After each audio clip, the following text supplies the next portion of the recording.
Hello everyone, welcome to my channel. Today we are going to discuss chapter 6 Poets and Pancakes. इसमें अशोका मित्रन जो author हैं वो बताते हैं कि किस तरीके से जो फिल्म इंडस्ट्री थी, जो जिमनी स्टूडियो था उसके अंदर राइटर्स थे, पोएट्स थे, लॉयर थे, उनका एक पूरा स्टोरी डिपार्टमेंट था और किस तरीके से वो सारे के सारे कंसिस्ट होके एक ऑफिशियली जो वर्क करते थे और वहाँ पे जो एक्टर्स थे और जो हीरो हीरोइन मतलब एक्ट्रेस थी वो किस तरीके से उनके ऊपर मेकअप किया जाता था, उस टाइम का एटमॉस्फेयर उन्होंने डिपिक्ट करने की यहाँ पे ट्राई करी है। क्लास 12 फ्लैमिंगो का ये चैप्टर है, पार्ट 2 है। इससे पहले जो फर्स्ट पार्ट है वो स्टूडेंट डिस्क्राइब कर चुकी हूँ मैं, वो आप जाके देख सकते हैं, उसका लिंक डिस्क्रिप्शन बॉक्स पे है। और अगर आपको इसके जो टेस्ट सीरीज़ चाहिए वो नॉलेज हब पे जाके ले सकते हैं, वहाँ पे अवेलेबल है। आप हमारा ऐप डाउनलोड कर सकते हैं और टेलीग्राम को भी ज्वाइन कर सकते हैं। और उसके बाद भी अगर कोई क्वेश्चंस है तो आप कमेंट सेक्शन में पूछ सकते हैं। और अगर आपको लगता है कि कोई फर्दर क्वेरी है तो वो बहुत ही ज़्यादा ईज़िली वे में आपको बहुत शॉर्ट टर्म में सॉल्व हो जाएगी। सभी चीज़ें जो आपके क्वेश्चंस हैं उससे रिलेटेड आंसर एट वंस आपको मिलेंगे। चलो लेट्स स्टार्ट, हम स्टार्ट करते हैं। जो हमारा ये चैप्टर है इसका पार्ट 2 करने के लिए हम रेडी हैं। प्रीवियस वीडियो में जो हमने करा था उसके बाद हम फर्दर करते हैं। ही always had work for somebody, that means यहाँ पे किसकी बात हो रही है? सब्बू की, क्योंकि सब्बू के बारे में बात हो रही है तो वो हमेशा सबके लिए कुछ ना कुछ काम करने के लिए तैयार रहता था। He could never do things on his own, वो अपने लिए कुछ भी नहीं करता था। But he sense of loyalty made him identify himself with his principal completely and turn his entire creativity to his principal advantage. यहाँ पे प्रिंसिपल का मतलब क्या बोला गया है? प्रिंसिपल का मतलब बॉस है। और उनकी जो लॉयल्टी थी, सब्बू की जो लॉयल्टी थी वो बहुत ज़्यादा थी बॉस के प्रति। मतलब अपने बॉस से वो इतना ज़्यादा लॉयल था कि वो दिखाई देता था, वो जो भी करता था, जो भी उसका क्रिएटिव वर्क था, सिर्फ सब कुछ उसकी एडवांटेज अपने बॉस के लिए होती थी। तो उससे रिलेटेड वो entire creativity goes to the उसके बॉस के लिए थी, उसकी जो भी एडवांटेज थी। And he was tailor made for films. Tailor made मतलब होता है जो इसी काम के लिए बना हो, तो वो फिल्म इंडस्ट्री के लिए ही बना हुआ था Subbu. Here was a man who could be inspire when commanded, वो एक ऐसा पर्सन था कि इसको कोई भी ऑर्डर आप देंगे तो वो फटाफट से उसको कंप्लीट करता था, पूरा करता था, क्योंकि सबकी हेल्प करता था काम करने में और सबके लिए रेडी ये हमेशा रहता था। एंड यहाँ पर अब एक बात बताई गई है, एक सीन बताया गया है जो कि एस वासन हैं, वो सबू के बॉस हैं। और जो बॉस है वो यहाँ पे वो बोलते हैं सबू से कि मुझे एक सीन है जो उसे मैं कैसे करूं, प्रोड्यूस कैसे करूं, मुझे समझ नहीं आ रहा है, तो मुझे बताओ। क्योंकि जो सबू है सबकी प्रॉब्लम्स सॉल्व करता था और बहुत सारे उसके जो आइडियाज़ थे, बहुत ज़्यादा आइडियाज़ होते थे उसके पास, हर किसी के लिए कुछ ना कुछ होता था। तो इसीलिए यहाँ पे ये जो सीन है एज एग्ज़ाम्पल दिखाया है कि सबू के पास अपने बॉस के लिए भी किस तरीके से आंसर होते थे। तो यहाँ पे एक सीन है जिसमें वो प्रोड्यूसर है जो कि बताता है सबू को, the red fights the tigers under water and kills her but takes pity on the cubs and stands यानी केयर दैम लविंगली। यहाँ पे ये एक सीन है जिसमें एक रैट है, चूहा, और एक जो टाइग्रेस है अंडर वाटर पानी के अंदर उसको मार देता है, लेकिन उसका जो छोटे छोटे बच्चे हैं उन पे उसको दया आ जाती है, पिटी मीन्स दया आ जाती है, और वो उनकी बहुत प्यार से केयर करता है। I don't know how to do the scene, मुझे नहीं समझ आया। द प्रोड्यूसर वुड से, उसने बोला होगा कि मतलब कि मुझे नहीं समझ आया मैं इस सीन को कैसे दिखाऊं। And Sabu would come out with 4 ways of the red pouring affections on its victims of spring. और इसके 4 तरीके सब्बू ने बताए कि किस तरीके से रैट का जो अफेक्शन है उसके बच्चों के लिए, यानी विक्टिम्स यानी जो टाइगर्स है जिसको उसने मार दिया, टाइग्रेस के बच्चों को, ऑफस्प्रिंग यानी उसके कब जो हैं, बच्चे जो हैं, तो उसके बच्चों पे अफेक्शन दिखाने के यहाँ पे सब्बू ने प्रोड्यूसर को 4 तरीके बताए होंगे, यानी इस तरीके से यहाँ पे उसने शो करा। And good but I am not sure it is effective enough. लेकिन यहाँ पे प्रोड्यूसर कहते हैं कि 4 तरीके मेरे लिए इनफ नहीं है। The producer would say and in a minute Sabbu would come out the with 14 more alternatives. तो सब्बू को अभी 1 मिनट भी नहीं हुआ कि उसने उसके आगे प्रोड्यूसर के आगे उसने 14 और भी अल्टरनेटिव्स रख दिए एट ए टाइम पे। तो यहाँ पे उसकी एक इंटेलिजेंट बताई है, एक थिंकिंग ऑफ वे बताया है और हमेशा रेडीनेस बताया है कि किस तरीके से वो रेडी रहता था हर वर्क के लिए। And film making must have been and was so easy with a man like a Subbu around. Film making का जो वर्क रहा है वो बहुत ईजी रहा है सब्बू जैसे कि एक व्यक्ति के लिए। If ever there was a man who gave direction and definition to Jimny Studio during his golden years। यानी उसके अच्छे दिनों की बात हो रही है कि अगर जिमनी स्टूडियो को किसी ने डेफिनेशन दी है या डायरेक्शन दी है तो वो सुब्बू है। और सुब्बू इस तरीके से वर्क करता है, बहुत इजी तरीके से करता है और वो फिल्म मेकिंग के लिए ही बना हुआ है। और जिस तरीके से वो काम करता है उसने जिमनी स्टूडियो को एक अलग ही ऊंचाइयों पे पहुंचाया। तो यहाँ पे उसकी क्या हो रही है, प्रेजिंग हो रही है। And Subbu had a separate identity as a poet. ये भी तो यहाँ पे सिर्फ एक बताया है कि वो फिल्म मेकर था और जो VSS वॉसन उनके ऑनर है उनके नीचे ये काम करता था। तो यहाँ पे और वो पोएट भी है, राइटर भी है, ये भी बताने की कोशिश की है। साथ में ये भी बोला है Subbu had a separate identity as a poet, यानी एज अ पोएट भी उनकी आइडेंटिटी है सब्बू की। Though he was certainly capable more complex and higher forms he deliberately यानी पर्पस से choose to address his poetry to the masses. और वो poet लिखने में सक्षम था लेकिन इस तरीके की इस पर्पस से वो लिखता था कि जो कॉमन मैन है सिंपल लैंग्वेज में लिखता था अपनी पोएट को, ताकि साधारण जो जनता है, जो लोग हैं, मासेस यानी जो पीपल हैं, वो उसको पढ़ सके, समझ सकें। तो वो इतनी ज़्यादा हार्ड या डिफ़िकल्ट पोएम नहीं लिखता था, बहुत ही ज़्यादा इजी लैंग्वेज में लिखता था और उसका पर्पस यही था कि जो लोग हैं उसको ज़्यादा से ज़्यादा पढ़ सके, समझ सके। जो बहुत ज़्यादा कॉम्प्लिकेटेड है वो ऐसा नहीं लिखता था poem. He success in films over shadow and डाफ्ट यानी स्मॉल साइज एंड लिटरली यानी फॉर्मल राइटिंग, ओवर शेडो यानी बेटर देन। यानी यहाँ पे वो पोएट भी दिखाया, एज अ पोएट भी वर्क करता था और एज अ यहाँ पे उसको फिल्म मेकर भी दिखाया है। तो दोनों में जो सबसे ज़्यादा बेस्ट उसका बताया गया है कि जो जैसे कि 2 काम है, 2 में से जब हम एक में बहुत ज़्यादा सक्सेस हो जाते हैं तो उस काम की वजह से जो दूसरा काम है वो क्या हो जाता है, डाउन हो जाता है, तो वो ओवर शेडो हो गया।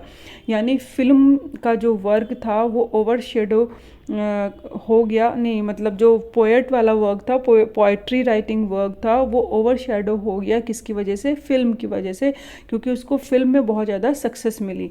तो he success in film overshadow, उसका जो पोएट्री वर्क था वो क्या हो गया, ओवर शेडो हो गया।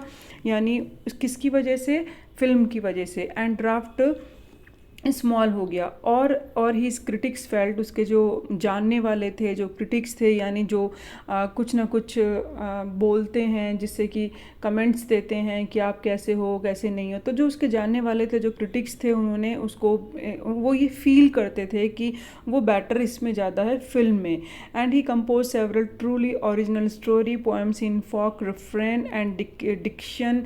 रिफ्रेन मीन्स होता है जो जैसे कि लाइन्स हैं, and that are the repeat in poetry में जब लाइंस रिपीट होती हैं उसे रिफ्रेन कहते हैं। डिक्शन मीन्स होता है the style of pronunciations while speaking, जब कोई बोलता है उसका जो स्टाइल है। तो यहाँ पे और स्प्रॉलिंग मीन्स होता है spreading over a large area, तो spreading over a large area. तो उसने इस तरीके से पोइट्री एक ओरिजिनल स्टोरी पोएम लिखी, मतलब बेस ऑफ स्टोरी जो है उस पे ऊपर उन्होंने कंपोज करी है एक पोएम। और उस पोएम का जो लिखने का तरीका है और जिस तरीके से उन्होंने डिपिक्ट करा है वो बहुत ही ज़्यादा शानदार है। And dozen of very deftly etched characters हैं इसके अंदर, मतलब बहुत ही फाइन, डिफ्टली यानी फाइनली करेक्टर्स को उसमें शो ऑफ करा है। इनकी जो नॉवल है उसका नाम क्या है, नॉवल है तिलाना मोहनम्बल। तो ये एक उस स्टोरी का नाम है जो कि story poem in folk refrain and diction and also wrote a sprawling novel. उन्होंने नोबल भी लिखा है और स्टोरी और बहुत सारी several truly original story poems भी लिखी हैं। तो किस तरीके से वो लिखते थे वो इसमें तरीका बताया है, reference, dedications and wrote a sprawling, बहुत ही मतलब एक लार्ज एरिया से रिलेटेड में स्प्रेडिंग थी, मतलब spreading, wrote a sprawling novel. उसका नाम भी बताया है, उसमें करेक्टर्स भी बताए हैं, कितना डिफाइनली उन्होंने उसमें फाइनली करेक्टर्स को भी शो ऑफ करा है। तो यहाँ पे वे ऑफ राइटिंग समझाने की कोशिश करी है कि किस तरीके से जो सुब्बू है अपनी पोएम्स को या अपनी स्टोरी को लिखा करता था। He quite successfully recreated the mood and manner of the devadasis of the early 20th century. उन्होंने रिक्रिएट करा देवदासी के का जो मूड है और जो मैनर है। देवदासी मीन्स होता है जो टेम्पल में रहा करती थी डेट टाइम और अपना पूरा जो लाइफ है विदाउट मैरिज वो पास आउट करती थी और शादी नहीं करती थी, टेम्पल में रहती थी और उन्हें देवदासी कहा जाता था जो भगवान की सेवा किया करती थी। तो सक्सेसफुली उन्होंने देवदासी एक 20th सेंचुरी में लिखा और वो बहुत ही ज़्यादा सक्सेस हुआ। उन्होंने उसके बारे में बताया, उनका मतलब पूरा डिपिक्ट करा सही से, किस तरीके के देवदासीज हुआ करती थी या क्या कहाँ रहती थी या वो क्या करती थी, like this. He was amazing actor, he never, ये राइटिंग का पार्ट था कि वो किस तरीके से लिखा और क्या क्या लिखा। साथ में अब ये भी बताया है कि वो एज ए एक्टर भी बहुत ज़्यादा अमेजिंग एक्टर थे, aspire to the lead role, but हर कोई ये ही नेवर एस्पायर्ड, वो कभी नहीं चाहते थे कि ठीक है मुझे तो लीड रोल ही मिलना चाहिए, मुझे तो मेन रोल ही मिलना चाहिए, लीड यानी मेन रोल ही मिलना चाहिए, but whatever subsidiary role he play in any of the film. लेकिन जब भी उनको सेकेंडरी रोल मिलता था, सब्सिडियरी रोल मीन्स होता है जो सेकेंडरी रोल होता है, तो वो उसके लिए भी बहुत अच्छे से तैयार रहते थे, परफॉर्म करते थे better than the suppose main role player. जो मेन रोल प्ले करता था एक्टर, उससे भी ज़्यादा बेस्ट ये सेकेंडरी रोल को होते हुए भी सबू बहुत अच्छे से प्ले करता था। ही हैड अ जेन्युइन यानी true love for anyone he came across and his house as a permanent residence for dozen of near and the far relations and acquaintances means known person. वो सच में ही सबसे बहुत ज़्यादा प्यार करता था, सब जो उसके जानने वाले थे परमानेंटली उसके घर पे रहने के लिए भी आते थे जो उसके जानने वाले थे रिलेशन में, तो वो सबका ग्रीट वेलकम करता था और बहुत दिल से करता था, कोई भी उसके घर आता था। It seemed against Subbu's nature to be even conscious that as aware, conscious यानी aware, that was feeding and supporting so many of them, उनको फीड कराना, उनको सपोर्ट करना सबको, ये उसका नेचर था। चाहे उसके रिलेशंस में कोई भी उससे मिलने आता था बहुत अच्छे से वेलकम करता था, उनको रहने के लिए जगह देता था। Such as a charitable and improvident man, वो एक बहुत ही ज़्यादा चैरिटेबल उसका नेचर था, यानी देख के भूल जाना, और इम्प्रोविडेंट मीन्स होता है जो केयरलेस विदाउट प्लानिंग खर्च करता है, स्पेंड करता है, तो मनी को वह ऐसे ही खर्च करता था, इसलिए उसे इम्प्रोविडेंट मैन बोला है। And yet he had enemies, और क्या ऐसे व्यक्ति का भी कोई एनिमीज़ हो सकता है जो इतना चैरिटेबल है, इतना इम्प्रोविडेंट है और इतना मतलब चीयरफुल है अपने वर्क के लिए और हमेशा सबके लिए और बॉस के लिए लॉयल्टी उसके अंदर दिखाई है और सबके लिए वो हमेशा रेडी रहता है, काम के लिए कभी मना नहीं करता है।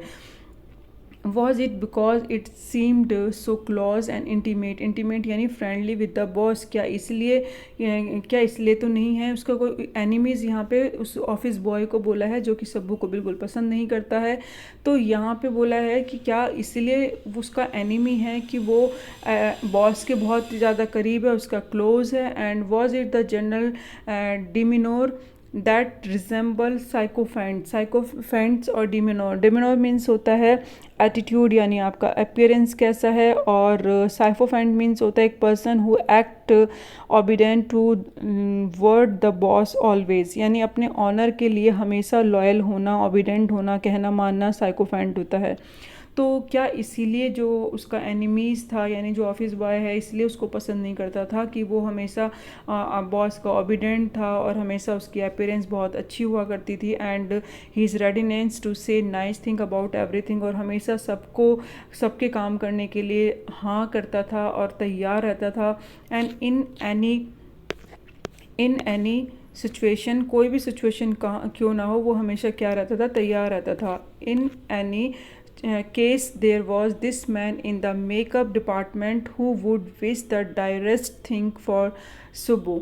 यहाँ पे बोला है कि जो थिंकिंग है, कोई भी केस क्यों ना हो, कोई भी मैटर क्यों ना हो, मेकअप डिपार्टमेंट के अंदर जो वो मैन था यानी ऑफिस बॉय था, उस वो हमेशा डायरेस्ट करता था, यानी बहुत ही ज़्यादा टेरिबल, डायरेस्ट यानी टेरिबल मानता था सुब्बू को अपनी हर कंडीशन के लिए, चाहे उसको कोई भी डांटे या कोई भी उसके साथ रॉन्ग थिंग होती थी, तो वो सब चीज़ों के लिए रिस्पॉन्सिबल किसको मानता था, सुब्बू को।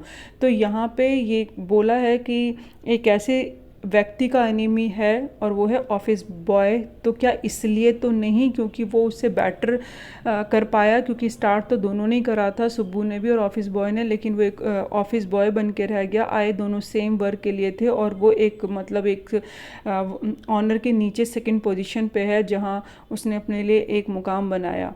तो यहाँ पे एक क्या समझाने की कोशिश करिए, दोनों में डिफरेंस बताते हुए बताया है कि वो इससे नफ़रत मतलब इतना ज़्यादा ऑफिस बॉय सुब्बू को क्यों पसंद नहीं करता था।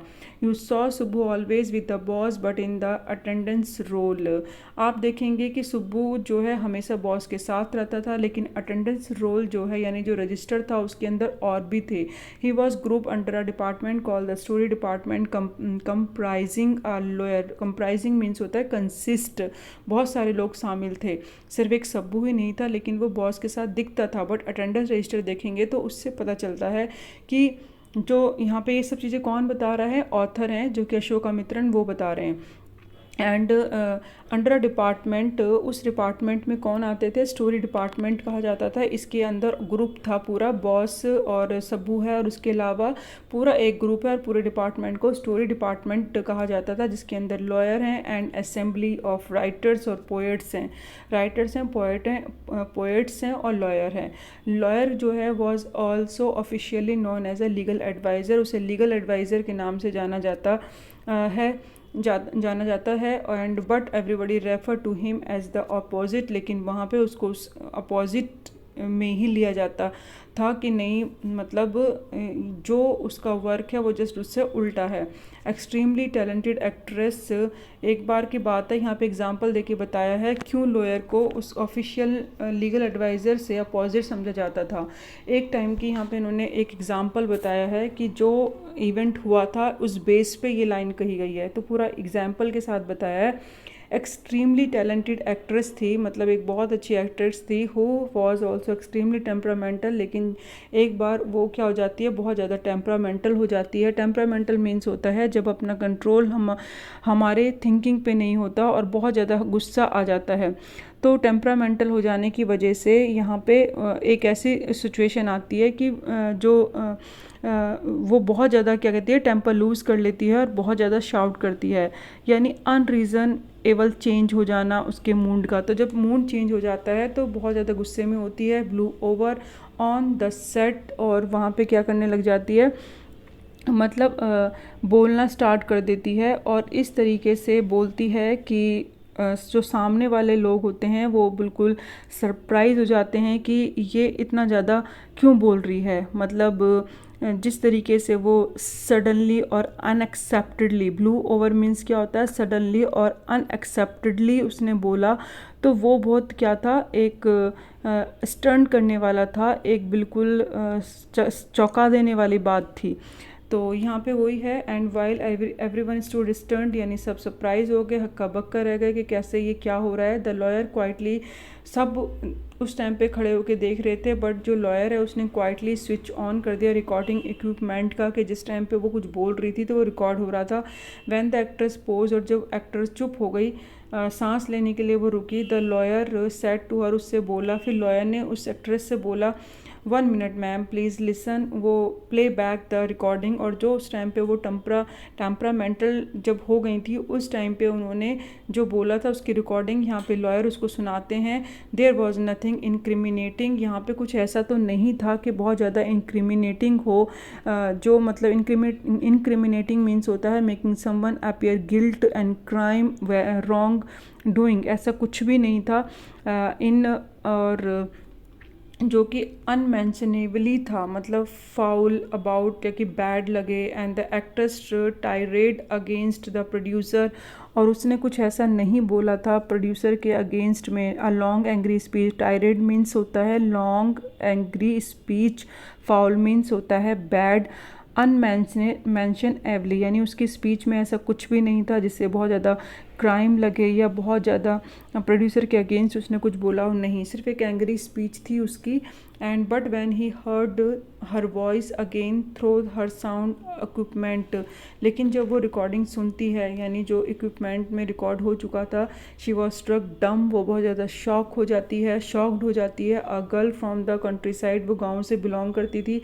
He hadn't gone through all the stage of worldly experience that generally precede a position of important and sophistication। और इस तरीके के कभी उसने स्टेज का एक्सपीरियंस नहीं करा था, वो इतना ज़्यादा सोफिस्टिकेशन नहीं थी, ना ही ऐसे लोगों में कभी उठा बैठा था, यानी मतलब उठना बैठा नहीं था।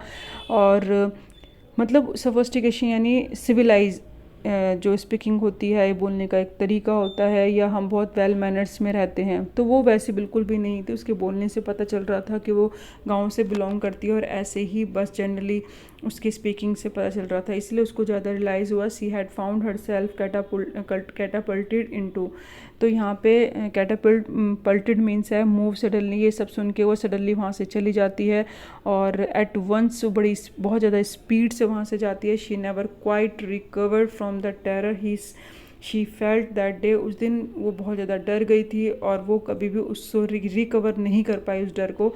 That was the end of a brief and brilliant acting career, और यहीं पे उसका कैरियर ख़त्म हो गया अ लीगल एडवाइज़र की वजह से। And who was also a member of the story department, क्योंकि ये भी एक वहीं का एक मेंबर था स्टोरी डिपार्टमेंट का। एंड अनविटिंगली यानी अनइंटेंशन और अननोइंगली, ये जो उसने करा वो उसका मतलब मोटिव नहीं था, इंटेंस नहीं था, हो गया उससे। मतलब ये जो मिस्टेक करी थी लॉयर ने, और जो रिकॉर्डिंग कर ली थी, unwittingly, unknowingly, unintentionally brought about that sad and, और इसकी वजह से बहुत सैड एंड हुआ। And while every other member of the department war kind of uniform, वैसे तो वहाँ पे सभी एक तरह की यूनिफॉर्म टाइप पहनते थे, जो भी वहाँ पे मतलब उसके थे मेंबर थे जो डिपार्टमेंट के, जैसे खादी धोती उस टाइम पे बहुत ज़्यादा फेमस थी, स्लाइटली ओवर साइज एंड क्लम्सली यानी जो थोड़ा सा मतलब इतना ज़्यादा प्रेस नहीं होती है, केयरलेस वे में हम ऐसे फटाफट से पहन लेते हैं, तो स्लाइटली ओवर साइज पहन लेना। खादी की धोती होती थी, clumsily and tailored white khadi shirt, और ऐसे ही वो नॉर्मली बनी होती थी। And the legal adviser wore pants, लेकिन ऐसे में लीगल एडवाइज़र जो लॉयर है वो क्या पहनता था, pants tie and sometimes a coat, और कई बार कोट भी पहनता था। Looked like a coat of a mail, उसका जो कोट है वो ऐसा लगता था जैसे कोट ऑफ मेल मीन्स यहाँ पे बोला गया है जैसे सोल्जर की ड्रेस नहीं होती थी मेटल की प्लेट्स की बनी हुई, उसी तरीके से उसका कोट ऐसे लगता था, यहाँ पे कंपेयर किया गया है। And a crowd of and often he looked alone and helpless, हमेशा वो अकेला रहता था।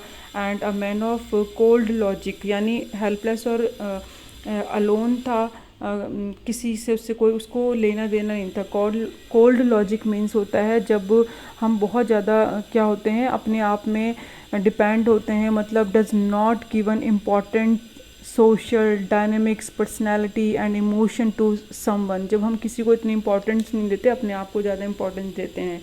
तो वो बिल्कुल न्यूट्रल रहता था उसमें, जो भी उसके डिपार्टमेंट था स्टोरी के अंदर जो मेंबर्स थे उसके अंदर वो बिल्कुल न्यूट्रल था। And a crowd of dreamers, यानी और भी जो स्टोरी राइटर्स थे, यानी writer of the story department जो था उसके अंदर और भी थे ड्रीमर्स थे, उनको बोला है क्राउड ऑफ ड्रीमर्स के अंदर ये एक ऐसा आदमी था जो कोल्ड लॉजिक था, न्यूट्रल था। And man in an assembly of Gandhiites and khadiites, Gandhiites और खादियाइट्स यानी सबका जो नेचर था असेंबली के अंदर वो गांधीवादी थे और खादी पहनते थे, बट ये उनसे अलग था लॉयर जो है। Like so many of those who were close to the boss, बहुत सारे लोग बॉस के करीब थे, जैसे सुब्बू था, उसको मूवी बनाने का पूरा दे रखा था और वो मूवी बनाता था। और इसी तरीके से जो भी लॉयर था उसको भी ये पूरा क्या था, दे रखा था पावर के वो भी प्रोड्यूस कर सकता था मूवी, एंड उसको अलाउड था, मतलब जो भी उसके जो मालिक है एस वासन, उसके करीब जो थे स्टोरी डिपार्टमेंट के अंदर, उनको पूरा जो प्रोड्यूसिंग करने का भी राइट था। तो लॉयर ने भी मूवी प्रोड्यूस करी, and lot of raw stock of pancake were used on it, not much came of the film. तो उसने भी वहाँ का मटेरियल यूज़ करा प्रोड्यूसिंग के लिए, और बहुत भर के मेकअप यूज़ करा, जो कि बहुत ज़्यादा अगली लुक देने के लिए फेमस था ये पैनकेक, जो कि चैप्टर का हेडिंग भी है। And not much came of the film, लेकिन इससे उसको ज़्यादा फ़ायदा नहीं हुआ, मतलब इतना उसको प्रॉफिट नहीं हुआ मूवी से, and film did not earn money much money, इतनी ज़्यादा पैसे नहीं कमा पा रही थी उसकी movie.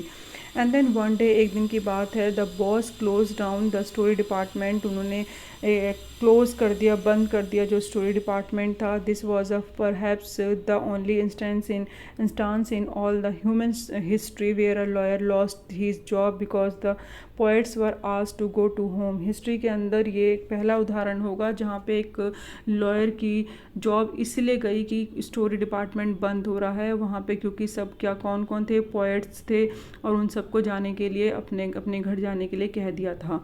And Gemini studio was the favourite haunt of the poets like S.G.S. Yogiyar and Sangu Subramanyam, Krishna Shastri and Harindranath and Chattopadhyay. तो ये सारे बहुत ज़्यादा बहुत ज़्यादा पोएट्स का ये जो जिमनी स्टूडियो था फेवरेट था। वहाँ पे वो इकट्ठा होते थे, बैठते थे, बातें करते थे, वो एक ऐसा हब बन चुका था उनके लिए।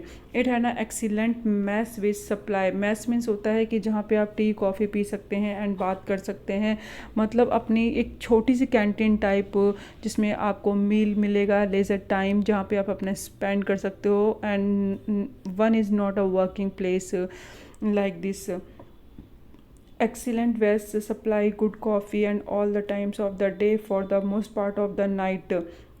और रात का मोस्टली जो लेज़र टाइम था वहीं पे ज़्यादातर कॉफ़ी लेते हुए लोग वहीं पे बिताते थे। And those were the days when Congress rule mean prohibition, यानी बैन था।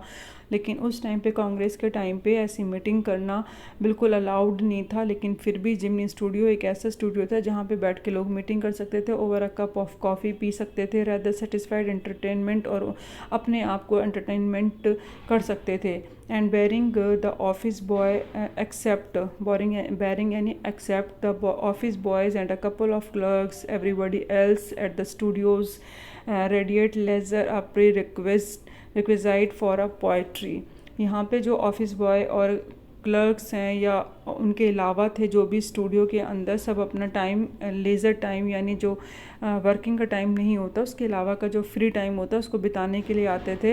एंड पोइट्री लिखने से पहले अपने आप को रिफ़्रेश करना, ठीक है, जो बहुत रिक्वायर्ड होता है। प्रीरिक्विज़्ड यानी किसी भी चीज़ को हम जब फर्स्ट प्रीफर देते हैं, प्रियोर करते हैं कि नहीं ये हमारी ज़रूरत है, तो वो क्या था, लेज़र टाइम। क्योंकि किसी भी काम को करने से पहले जो ये पोएट होते थे, क्लर्क होते थे या ऑफिस बॉय होते थे, अपने आप को बूस्ट करने के लिए यहाँ पे आते थे, बैठते थे, और ये एक बहुत ज़्यादा अच्छा तरीका था। Most of them were khadi पहनते थे, worship Gandhi's, but beyond them that they had not finest appreciation of political thoughts of any kind. सभी लोग मोस्टली गांधी जी को मानते थे, उनकी बहुत रिस्पेक्ट करते थे, लेकिन पॉलिटिकल थाट से बिल्कुल भी इन्फ्लुएंस नहीं थे और ना ही उनको अप्रिशिएशन करते थे। And they were all averse to the term communism. Naturally वो एवर्स यानी डिसलाइक करना, वो कम्युनिज्म को पसंद नहीं करते थे। कम्युनिज्म मतलब होता है कलेक्टिविज्म एंड सोशलिज्म। जैसे कि कोई बहुत सारी चीज़ होती हैं एक जगह पे इकट्ठा करना और फिर उसको यूज़ करना। सारी जितने भी आपके रिसोर्सेज हैं उसको एक जगह आप रख देंगे, और रखने के बाद जो जिसकी ज़रूरत होगी वो उसको आसानी से यूज़ कर सकता है। मतलब सबका किसी एक चीज़ पे राइट होना, और जिसके पास अगर कोई सेपरेटली थिंग्स हैं तो उनको इकट्ठा करके रख दो, तो एक जगह पूल करना उसको फिर यूज़ करना, तो उसे हम क्या कहते हैं, सोशलाइज्म कहते हैं, कलेक्टिवाइज्म कहते हैं, कि सोर्सों को इकट्ठा करना और उसे ही हम कम्युनिज्म कहते हैं। तो वो उसे डिसलाइक करते थे। कम्युनिस्ट यानी जो कम्युनिज्म विचारधारा का होता है उसे कम्युनिस्ट कहते हैं। Was a godless man, उसके अंदर कोई भी अच्छाई नहीं होती है। He had no filial and conjugal यानी जो फीलियल मीन्स होता है जो अपने बच्चों से बिल्कुल प्यार नहीं होता करता, और कॉन्जुगल मीन्स भी क्या होता है, जो अपनी वाइफ से बिल्कुल प्यार नहीं करता है। तो यहाँ पे बोला है जो फिलियल हैं या कंजुगल हैं, लो लव फॉर योर मतलब वाइफ या हस्बैंड। जब हम किसी एक पर्टिकुलर पर्सन से प्यार नहीं करते हैं, या फिलियल यानी बच्चों से प्यार नहीं करता, जो इस विचारधारा का होता है, कम्युनिस्ट होता है, उसके लिए बोला है। और गॉडलेस यानी a person who is not afraid of God, जिसे भगवान से डर नहीं लगता है। तो इस टाइप की थिंकिंग रखने वाले को कम्युनिस्ट कहा जाता था। He had compunction, he had no compunction यानी गिल्ट फील ना होना। कॉम्पैक्शन यानी हमें किसी चीज़ का कोई फीलिंग नहीं है, feel of guilt which prevent doing. जब हम बैड डीड्स कुछ करते हैं तो उसके लिए हमें कोई गिल्ट वाली फीलिंग ना होना।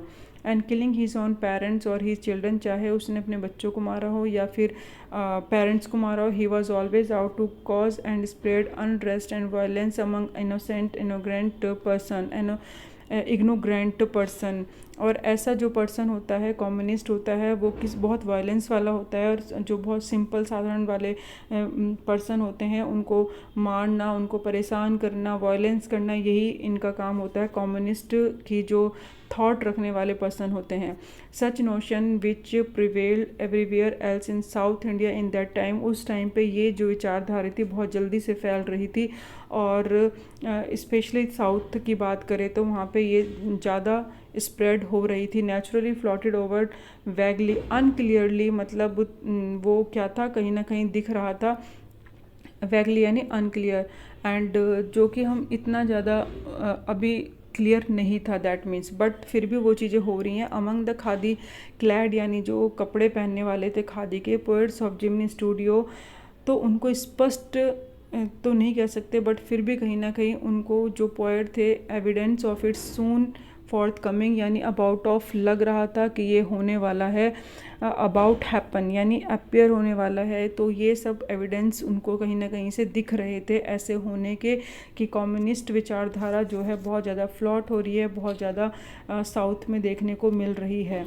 एंड व्हेन फ्रैंक जो बकमैन्स मॉरल रीआर्मामेंट आर्मी के एक वो हैं, मतलब मेन हेड थे फ्रैंक बुकमैन, और उनकी जो एक पूरी रीआर्मामेंट थी 200 व्यक्ति, उसके अंदर 200 की स्ट्रॉन्ग मतलब पर्सन थे। विजिटेड मद्रास, वो आते हैं समटाइम, मद्रास यानी चेन्नई में, समटाइम इन 1952 की ये बात है। They could not have found a warmer host in India than the Jimny studio. Jimny studio जैसा उनका किसी में भी कितना भी उनको इतना वेलकम नहीं मिला। Someone call the group in international circus, कुछ लोग उनको इंटरनेशनल सर्कस करने वाला सोचते थे। They were not good on the trapeze, यानी जो ट्रेपीज यानी जो एक सर्कस का एक टाइप होता है, ऊपर हैंग करके वुड होता है और उसके ऊपर लटक के जो सर्कस दिखाते हैं, तो एक ये टाइप है सर्कस के अंदर। तो कुछ लोग पर वो इसको नहीं जानते थे, मतलब कुछ लोग सोच रहे थे जो इनका ग्रुप है शायद ये इंटरनेशनल सर्कस है, ये सर्कस दिखाने वाला है, बट वो सर्कस दिखाने वाला नहीं था। Acquaintance with animal was only at the dinner table, और जैसे कि सर्कस में एनिमल्स होते हैं उनको टैम करते हैं, वो बिल्कुल भी नहीं जानते थे इस बारे में।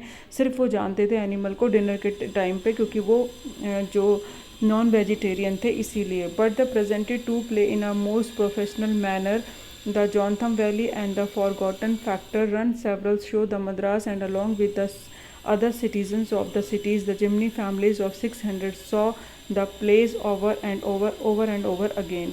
यहाँ पे बताया है कि वो एक खेल दिखाने वाले सर्कस वाले तो नहीं थे, बट उन्होंने 2 प्ले उनके बहुत ज़्यादा फेमस थे वहाँ पे भी सब लोग, मतलब सब जगह फेमस थे, बट अदर सिटीज़न भी देखते थे। लेकिन जो खुद जिमनी के 600 फैमिली मेम्बर थे, 600 मेम्बर थे, उन्होंने भी इसको बार बार कई बार देखा और बहुत ज़्यादा पसंद वहाँ के लोगों को ये जो 2 उनके प्ले थे बहुत ही अच्छे पसंद आ रहे थे, और सब लोग वहाँ पे इसको देखते थे द मिल के अंदर। एंड सिंपल इसमें होमिलीज़ की बात था, जो मैसेज था इस प्ले के अंदर, plane and simple होमिलीज़।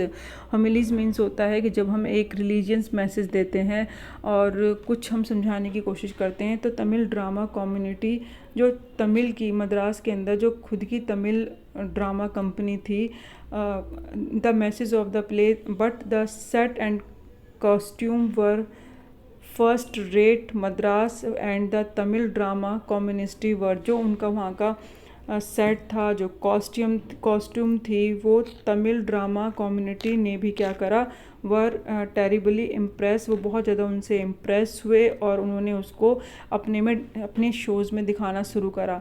Some years almost all Tamil play had a scene of sunrise sunset in the manner of Jontham Valley with a bare stage, a white background curtain and tune play on the flute. यानी जिस तरीके से जोंथम play में दिखाया जाता था, वहाँ पे तमिल प्ले में भी, ड्रामा में भी ये सीन ऐसे दिखाया जाने लगा। सनराइज़ हो रहा है, सनसेट हो रहा है और कोई स्टेज नहीं है, उसके बैकग्राउंड में कर्टन लगा हुआ है वाइट कलर का और एक जो फ्लूट है वो प्ले हो रही है। और ये इस तरीके का सीन क्रिएट करके दिखाना स्टार्ट करा। It was a some year later that learn that the MRA was a kind of counter movement to international communism and a big bosses of Madras like Mr. Watson simple play into their hands। अब इसके बाद से हम student आगे की जो story है वो थर्ड पार्ट में करेंगे, हमारा लास्ट पार्ट होगा। यहाँ तक हम स्टॉप करते हैं and thank you so much, keep watching, keep learning.